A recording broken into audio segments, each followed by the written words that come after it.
Introducing the 1485 KIT, the implant surgery kit for mandibular posterior region.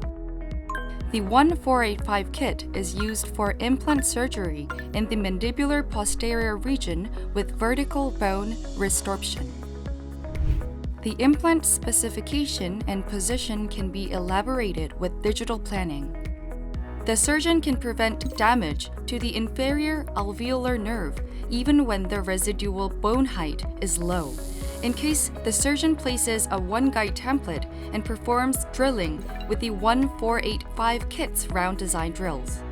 Also, the 1485 KIT helps you to place from 4mm to 8.5mm short implants at proper depth and avoid any damage on inferior alveolar nerve.